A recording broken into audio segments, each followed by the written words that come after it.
آدمی باہر کی دنیا میں رونق اس وقت تلاش کرتا ہے جب اس کے اندر ویرانی ہو۔ اندر کی دنیا آباد ہو جائے تو پھر باہر کی رونق بری لگتی ہے۔ اس کے دل کا ویرانہ تو اب جنت بن چکا تھا، اسے رونق سے کیا؟ وہ گھر پہنچا تو گھر خالی ملا۔ وہ اپنے دل کی محفل سجا کر بیٹھ گیا، مگر شام ہوتے ہی رزق تلاش کرنے والے پرندے واپس اپنے گھونسلوں میں آ کر بیٹھنے لگے تو اس کی تنہائی میں پھر سے خلل پڑ گیا۔ بخشے تو کب آیا؟ وہ ہمیشہ سب سے آخر میں آتا تھا، اس لیے سب کو تشویش ہوئی۔ الہی بخش نے سر درد کا بہانہ کیا اور سب کے سونے کا انتظار کیا۔ اس رات اسے بھری محفل میں تنہا ہونے کا ہنر بھی آ گیا۔ تصور میں سعدی تھی اور وہ تاش کھیل رہا تھا۔ غلط پتہ چلانے پر اسے ٹوکا جاتا مگر وہ سر درد کا بہانہ کر دیتا۔ سب سو چکے تھے اور وہ سعدی کے ساتھ جاگتا رہا۔ وہ اس کے سامنے بیٹھی تھی، وہ اسے تکے جا رہا تھا۔ تمہیں بولنا نہیں آتا؟ کیا منہ میں زبان نہیں ہے؟ منہ میں زبان بھی ہے اور بولنا بھی آتا ہے، پر تم سے کیا بات کروں؟ جیسے دوسروں سے کرتے ہو ویسے ہی مجھ سے بھی کرو۔ تم دوسروں سے مختلف ہو، تمہارا مقام و مرتبہ کچھ اور ہے۔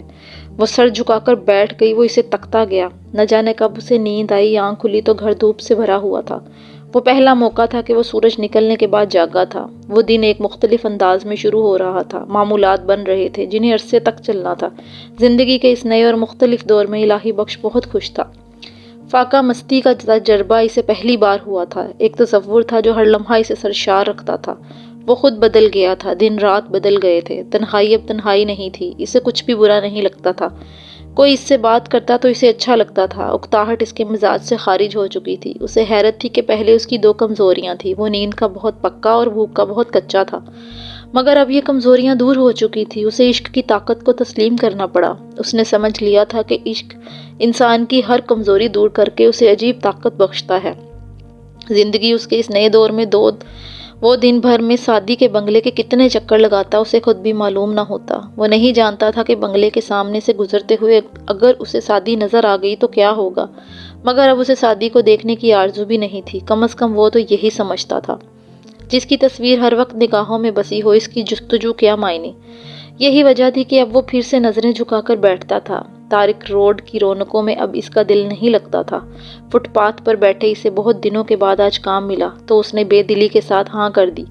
وکیل صاحب نے اسے اپنے بنگلے کے رنگ کا کام دیا جو اس نے پوری امانت داری کے ساتھ کیا۔ وکیل صاحب کا کام 10 دن میں ختم ہوا۔ جیب کافی بھاری تھی۔ اس نے فیصلہ کر لیا کہ اب وہ کام کو کبھی نہیں ٹھکرائے گا، لیکن وہ نہیں جانتا تھا کہ اس کے بارے میں اوپر کچھ اور فیصلہ ہو چکا ہے۔ اگلے روز وہ معمول کے مطابق اٹھا، کھانا کھایا اور سعدی کے بنگلے کی طرف چل پڑا جہاں وہ پچھلے 10 روز سے نہیں گیا تھا۔ شاید اسی لیے اس کے قدموں میں دھمال کسی کیفیت تھی۔ شیخ مظہر علی کے بنگلے کے سامنے سے گزرتے ہوئے اس کے دل میں خیال آیا کہ اگر کبھی اس بنگلے کا گیٹ کھل جائے تو کیا ہو۔ اس نے فوراً ہی اس فضول خیال کو جھٹک دیا۔ معمول کے مطابق وہ سڑک کے اس کنارے تک گیا جہاں سے سڑک دونوں جانب مڑتی تھی۔ وہ واپسی کے لیے پلٹا تو کوئی 20 گز ہی چلا ہوگا۔ اسی وقت 5-6 سال کا ایک بچہ ایک بوڑھے کا ہاتھ تھامے سڑک پار کرنے کے ارادے سے فٹ پاتھ سے سڑک پر اترا۔ اسی وقت موڑ کی طرف سے کسی ٹائر کے رگڑنے کی آواز سنائی دی۔ الہی بخش نے دیکھا تو ایک سرخ رنگ کا موڑ کی موٹر کار اسی کی طرف کو آ رہی تھی۔ عموماً گاڑیاں موڑ ایسی رفتار سے نہیں کاٹتی۔ گاڑی کی رفتار بہت تیز تھی۔ الہی بخش کی نظریں سڑک کی طرف اٹھیں۔ بوڑھا اور بچہ اس وقت سڑک کے عین وسط میں تھے۔ انہوں نے گاڑی کی آواز سن لی تھی۔ الہی بخش کو صورتحال کی سنگینی کا اندازہ ہو چکا تھا۔ ان کے پاس فیصلہ کرنے کی بھی مہلت نہیں تھی۔ وہ اپنی جگہ خوف سے جم کر رہ گئے۔ الہی بخش نے تیزی سے جست لگائی۔ اسے احساس ہوا کہ گاڑی بالکل اس کے سر پہ آ پہنچی ہے۔ آخری کوشش کے طور پہ اس نے اپنے ہاتھ پوری قوت سے آگے کو دھکیلے۔ اس کے ہاتھ 2 جسموں سے ٹکرائے، ساتھ ہی گاڑی اس کے جسم سے ٹکرائی۔ اس نے اپنے وجود کو فضا میں اڑتا محسوس کیا۔ سڑک پر گرتے ہوئے وہ اپنے حواس میں تھا، پھر اسے کسی بات کا ہوش نہیں رہا۔ آنکھ کھلی تو وہ جنت میں تھا۔ اسے اپنی آنکھوں پر یقین نہیں آیا۔ وہ لیٹا ہوا تھا، سعدی روئی سے اس کی پیشانی صاف کر رہی تھی۔ اچانک اسے احساس ہوا کہ اس کی پیشانی پر زخم ہے جس سے خون رس رہا ہے، لیکن یہ احساس فوراً ہی معدوم ہو گیا۔ خوشی تکلیف سے زیادہ بڑی تھی۔ پھر بھی اسے سمجھ نہیں آ رہا تھا کہ وہ کدھر ہے، یہاں تک کیسے پہنچا۔ بس اتنا یاد تھا کہ سڑک پر وہ ایک بوڑھے اور بچے کو بچانے کی کوشش میں خود گاڑی کی لپیٹ میں آ گیا تھا۔ تم بھی کمال کرتی ہو سعدیہ، اچانک پیچھے سے ایک خاتون کی آواز آئی۔ یہ یقیناً سعدی کی ماں تھی۔ سعدیہ کتنا پیارا نام ہے، لیکن سعدی زیادہ اچھا لگتا ہے۔ آپ بھی کمال کرتی ہیں امی، ڈاکٹر کے انتظار میں زخم ایسے ہی چھوڑ دوں؟ دیکھیں کتنا خون بہہ رہا ہے۔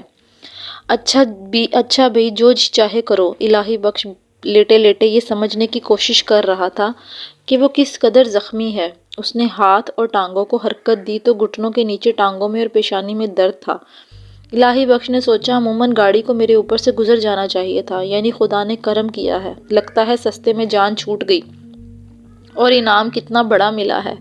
اس وقت وہ سعدی کے گھر میں ہے جس کے گیٹ سے گزرنے کا اس نے کبھی تصور بھی نہیں کیا تھا۔ اتنے میں ڈاکٹر آ گیا۔ اچھی طرح چیک اپ کرنے کے بعد ڈاکٹر نے کہا معمولی چوٹیں ہیں، کوئی خطرے کی بات نہیں، اور دوائیاں لکھ دی۔ بیگم صاحبہ نے ڈاکٹر کو فیس دی اور دواؤں کا نسخہ کرمو بابا کو دیا اور الہی بخش کی طرف مڑی۔ اچھا تو الہی بخش ہے تمہارا نام؟ جی۔ رہتے کہاں ہو؟ اعظم بستی میں۔ خیر یہ بتاؤ ماں باپ کے ساتھ رہتے ہو؟ جی نہیں، وہ تو ایبٹ آباد میں ہیں۔ ٹھیک ہے، تمہیں کل تک تو یہاں رہنا ہوگا۔ الہی بخش کو ان کا لہجہ اچھا نہیں لگا، لیکن اس کی کوئی پرواہ نہیں تھی۔ تم کرتے کیا ہو؟ اس بار سوال سعدی نے کیا تھا۔ رنگ و روگن کا کام کرتا ہوں، اس نے سعدی کے چہرے پر نظریں جماتے ہوئے کہا۔ یہاں قریب ہی فٹ پاتھ پر بیٹھتا ہوں، کیفے لبرٹی کے سامنے۔ سعدی کی آنکھیں ایک پل کو چمکی۔ ہاؤ رومانٹک، اس نے ہنسی آمیز لہجے میں کہا۔ ٹھیک کہتی ہیں آپ، زندگی ہے ہی بڑی رومانوی چیز، الہی بخش نے سادگی سے کہا۔ پڑھے لکھے معلوم ہوتے ہو۔ جی نہیں، میٹرک کے بعد تعلیم چھوڑ کر زندگی کی رومانویت کھوجنے کے لیے نکل کھڑا ہوا۔ اب چلو بھی سعدی، بیگم صاحبہ نے ترش لہجے میں کہا، ہر ایک سے باتیں کرنے کھڑی ہو جاتی ہو۔ وہ دونوں کمرے سے باہر نکل گئیں۔ اس نے آنکھیں موند لی۔ سعدی واپس آ گئی۔ اس نے آنکھیں کھول دیں۔ یہ کیا ہو رہا ہے میرے ساتھ؟ عشق کی تربیت دی جا رہی ہے۔ تمہیں اس کے اندر سے آواز آئی، یہ کیسا عشق ہے کہ میں کسی سے کچھ کہہ بھی نہیں سکتا؟ عشق میں کچھ کہنے کی ضرورت ہی نہیں ہوتی۔ اس نے پھر آنکھیں موند لی۔ سعدی پھر سے آ گئی اور اس کی پیشانی پر ہاتھ رکھ دیا۔ نہ جانے کیسے لیکن پہلی بار وہ دن میں ہی سو گیا۔ اس بار اس کی آنکھ کھلی تو یہ اس کے پاس کرمو چاچا بیٹھے تھے۔ ان سے بات ہوئی تو اندازہ ہوا کہ وہ در حقیقت اتفاقات کا ایک اسیر ایسا شخص ہے جس کو انجانی قوت کسی خاص سمت لیے جا رہی ہے۔ یہ بات کھلنے میں زیادہ دیر نہیں لگی کہ کرمو چاچا بھی ایبٹ آباد کا رہائشی نکلا۔ چاچا نے بڑی شفقت سے کہا کہ تو پہلے ہی میرے بیٹوں جیسا ہے، پر میری جان بچا کر تو سگے بیٹے سے بھی زیادہ عزیز ہو گیا ہے، اور وہ بچہ جو میرے ساتھ تھا اس گھر کا اکلوتا بیٹا ہے، بہت لاڈلا۔ 2 ہی بچے ہیں ان لوگوں کے، سعدی بی بی اور اظہر بابا۔ بچے کو چوٹ تو نہیں آئی؟ خراش بھی نہیں آئی؟ اللہ نے تجھے رحمت کا فرشتہ بنا کر بھیج دیا۔ اظہر بابا بڑی منتوں مرادوں کا بچہ ہے، تجھے اندازہ ہی نہیں تو نے ان لوگوں پر کتنا بڑا احسان کیا ہے۔ یہ لوگ کسی کا احسان نہیں بھولتے۔ بیگم صاحبہ کو شاید پیسے کا غرور ہے، لیکن صاحب بہت اچھے ہیں۔ تو دوا کھا لے۔ یہ ان کا بنگلہ، وہ بڑبڑایا۔ بنگلہ تھوڑی ہے پگلے، یہ تو میرا کوارٹر ہے۔ چاچا میں یہاں سوؤں گا تو کدھر جائے گا؟ میں گھر ہی نہ چلا جاؤں؟ اب میں ٹھیک ہوں۔ بیکار کی باتیں نہ کر، صاحب سے ملے بغیر تو نہیں جا سکتا، صاحب بہت ناراض ہوں گے۔ الہی بخش نے پوچھا، تم یہاں کرتے کیا ہو؟ چاچا بس یہاں مالی ہوں، گھر کا سودا سلف بھی لاتا ہوں، پورے 15 سال سے یہاں پہ ہوں۔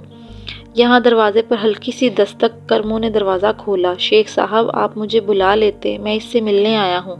انہوں نے سوئے ہوئے الہی بخش کو دیکھا۔ وہ بہت خوش روح نوجوان تھا، پتلا ناک، نقشہ کشادہ پیشانی اور پیشانی پر بہت گہرے زخم کا نشان۔ انہیں حیرت ہوئی کہ وہ نشان بدنما نہیں لگ رہا تھا بلکہ اس کے وجود کا حصہ لگ رہا تھا۔ یہ تو سو رہا ہے، تم ذرا میرے ساتھ آؤ کرمو، اب مجھے سب بتاؤ۔ کرم دین نے پوری داستان سنا دی۔ شیخ مظہر کے جسم میں واضح طور پر تھر تھراہٹ نظر آئی۔ واقعی اللہ نے بڑا کرم کیا ہے، اس لڑکے کے لیے کچھ کرنا چاہیے۔ صاحب جی آپ کو ایک ڈرائیور رکھنے کا کہہ رہے تھے نا؟ یعنی تمہارا مطلب ہے اسے ڈرائیور رکھ لیں؟ وہ کرتا کیا ہے ویسے؟ رنگ و روغن کا کام کرتا ہے، کرمو نے بتایا۔ وہ رنگ ساز ہے اور تم اسے ڈرائیور بنانا چاہتے ہو؟ خیر صبح کچھ کرتے ہیں۔ صبح ناشتے کی ٹیبل پر ننھے اظہر سے بھی حادثے کی یہی ردات سنی۔ بیگم صاحبہ سے ناراض ہوئے کہ مجھے بتایا کیوں نہیں، اور ساتھ ہی اعلان کیا کہ اس گھر کو رنگ و روغن کی ضرورت ہے۔ بیگم صاحبہ نے کہا کہ صاف صاف کہیں احسان اتارنا چاہتے ہیں۔ ان چھوٹے لوگوں کو جتنا منہ لگاؤ اتنا سر پر چڑھتے ہیں۔ شیخ مظہر نے کہا، اس لڑکے کا احسان تو میں زندگی بھر نہیں اتار سکتا۔ ہاں البتہ وہ کام کرے گا اور اس کی اجرت لے گا۔ شیخ صاحب نے بات کو بڑھانا مناسب نہیں سمجھا، اس سے تلخی کے سوا کچھ حاصل نہ ہوتا۔ چاچا اب میں چلتا ہوں، نہ بیٹا صاحب جی سے ملے بغیر نہیں جا سکتے۔ صاحب جی 10 دن نہ ملیں تو کیا میں یہیں پڑا رہوں؟ صاحب رات کو تم سے ملنے آئے تھے پر تم سو رہے تھے، انہوں نے تمہیں جگایا نہیں۔ الہی بخش کے دل میں شیخ صاحب کے لیے قدر و محبت کا جذبہ پیدا ہوا۔ میں 1 گھنٹے میں آ جاؤں گا چاچا، جن کے ساتھ رہتا ہوں وہ سب پریشان ہو رہے ہوں گے۔ وہ فٹ پاتھ پر پہنچا تو سب اسی کے لیے پریشان تھے۔ وہ سب الہی بخش کو گھیر کر بیٹھ گئے اور سارا ماجرا سنایا تو سب مطمئن ہوئے۔ ادھر ادھر کی باتوں کے بعد وہ بنگلے کی طرف چل پڑا۔ کرمو دن باغیچے میں تھا، الہی بخش بھی ادھر ہی چلا گیا۔ دیکھ بیٹا، مجھے لگتا ہے تو اب یہاں سے نہیں جائے گا۔ کیا بات کرتے ہو چاچا؟ اتنے میں سعدی گیٹ سے اندر آئی۔ وہ کالج سے آئی تھی، سفید یونیفارم میں وہ بہت پیاری لگ رہی تھی۔ انہیں دیکھ کر وہ ادھر ہی آ گئی۔ کیسے ہو الہی بخش؟ سعدی نے پوچھا۔ میں بالکل ٹھیک ہوں بی بی۔ اچھی بات ہے، مجھے تمہاری بڑی فکر ہو رہی تھی۔ میرا نام سعدیہ ہے، سب سعدی کہتے ہیں، مجھے معلوم ہے بی بی جی۔ الہی بخش کے دل میں ڈھول بجنے لگے۔ تو پھر ایسے ہی پکارا کرو مجھے۔ الہی بخش کہنا چاہتا تھا کہ وہ تو ایک ایسا پنچھی ہے جو سفر کے دوران پل دو پل کے لیے تھک کر اس شاخ پر بیٹھ گیا ہے اور اب اسے اڑ جانا ہے۔ سعدی کچھ اور کہنا چاہتی تھی لیکن صدر دروازے سے اس کی امی نے اسے آواز دے دی۔